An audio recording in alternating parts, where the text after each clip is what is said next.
Wonderful friends, my joy and privilege is to be with you again this morning and just to share with you bread for the day.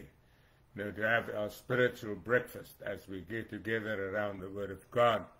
And as we just look at the mirror and see ourselves, but something the Bible says, we look in a glass darkly, as if it is a marred image, but we see the Lord Jesus Christ and we are being changed into that image, and so that's wonderful just as we look in the Word of God, how it changes us and it makes us more like Jesus.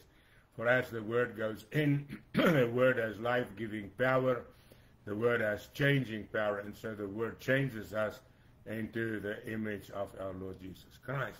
But there's one danger in the spiritual life that I think is the most prominent, and that is the one of pride. I have found in my own life that my greatest danger is I think of I am more than I am, and that's what I've learned. And when I look at myself, when I look at what I've been, I look back at the day when I met the Lord. I was a drunk on my way to a suicide's grave. I had nowhere to go. I had no power. I had no strength. That was me. So whatever happened after that day, it was Jesus. So I cannot boast in anything that God has ever done through me and to me. All I can say, I can bow in humility and say, God, you're so great and so mighty.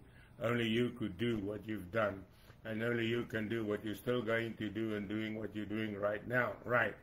And you see, that is the thing about Paul. Now, we find about Paul, he comes and there's a lot of false apostles that accuse him, that he's not a real apostle of God.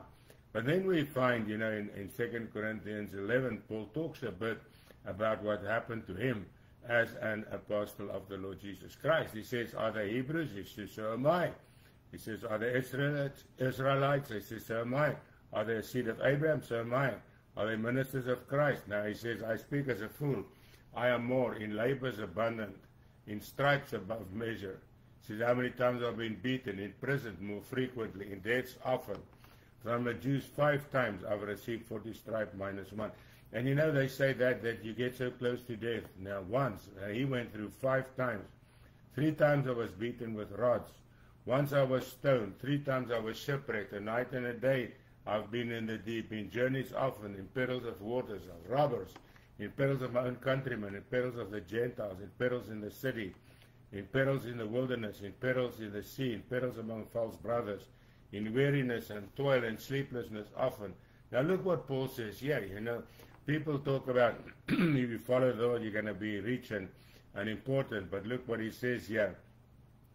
He says, in weariness and toil, in sleeplessness often, in hunger and thirst. In other words, he didn't have, sometimes he didn't have food or water, right? He says, in fastings often, in cold and nakedness. In other words, he didn't have even a home himself, right? He moved from city to city. And sometimes, a lot of time he was in jail.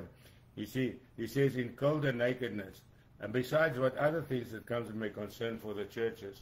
Then he asks this question, who is weak and I'm not weak? Who is made to stumble and I do not burn with indignation? He says, if I then must boast, I will boast in the things which concern my infirmity. In other words, Paul says, I will boast in my weaknesses. And you see, and that is where we find the power of Paul. Paul's power was not in his greatness. Paul's power was in his humility. Like we said yesterday, But the power now, Paul goes on and he says, in his humility and in his sufferings for the Lord Jesus Christ, there came the spiritual revelation that lifted him up. And then, of course, then God had to also temper that. But Paul says, he says, if I then must boast, he says, I will boast of visions and revelations of the Lord. Now, Paul says, now I've seen stuff, and I've experienced stuff that you don't know about. He says, I know a man in Christ who 14 years ago. Now, he's talking about himself. He says, whether in the body, I do not know. Whether out of the body, I do not know. He says, I don't know if it was whether it was physical or spiritual. He says, but God only knows. He says he was caught up into the third heaven. Now we know that's where God dwells, right? He says, and I know of such a man, whether in the body, out of the body, I don't know, but God knows. He was caught into paradise and heard inexpressible words. In other words, Paul says, I stood in the presence of God. Not in like we do by faith, but by reality. He saw it. He experienced it, right? He says, and I heard these words, it's not lawful for me to tell you what it is. He says, of such a one I will boast, but not in myself, except in my infirmities. Now, Paul goes on there, and now he says, because of that, God allowed something to come upon him. He says, and lest I should be exalted above measure by the abundance of the revelations, a thorn in the flesh was given me, a messenger from Satan to buffet me.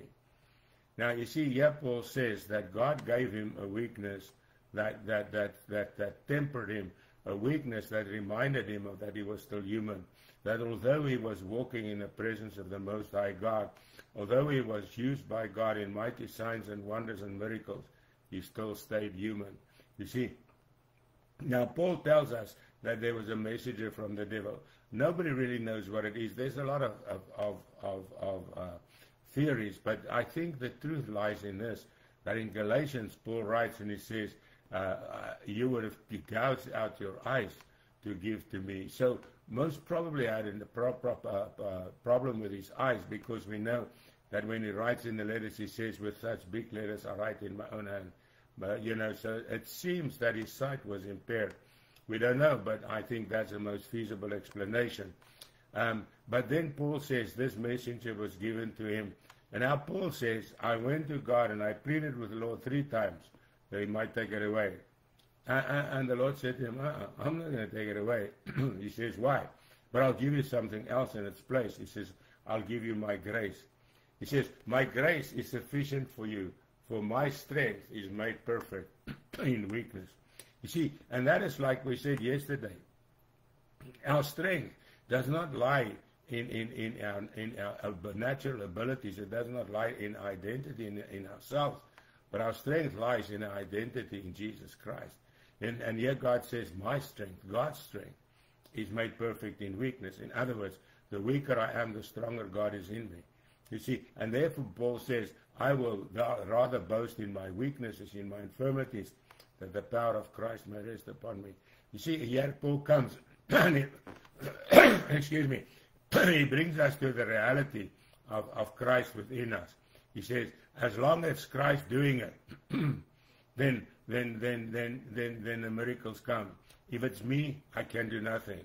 And you see, that's why he says, I'd rather let Christ live in me. I'd rather let the Word of God identify me. I'd rather let the Word of God guide me. I'd rather let the Word of God speak through me. For when the Word of God is manifested in me and through me, it's God himself. And what happens now? I become something more in Christ that I am in myself. And you see, that is where the thing comes. It's the moment you realize, like Paul writes in Colossians 1:27, Christ in us is the hope of glory. It's not ourselves. Excuse me. It's not our natural ability and talents. No. It's the power and the ability and the talents of the living God. And you see, my friends, that's why today nothing is impossible for us. Why? Nothing is impossible for God. Like, yesterday we talked about the glory of obedience. If we just obey, if we just let God be God in us and through us, we will see God manifested, because it's not us. We cannot do it. He can. And you see, that is what we got to remember. Like we said, I'm not who I think I am. I'm not who people say I am. I'm not who the devil says I am. I am who God says I am. And remember that. You are more than a conqueror through Christ who gives you the strength. You're a child of the living God. You're a temple of the Holy Spirit. You can do all things through Christ who strengthens you, right? You're a child of the living God. You're a priest and a king. And above all, we call him Father.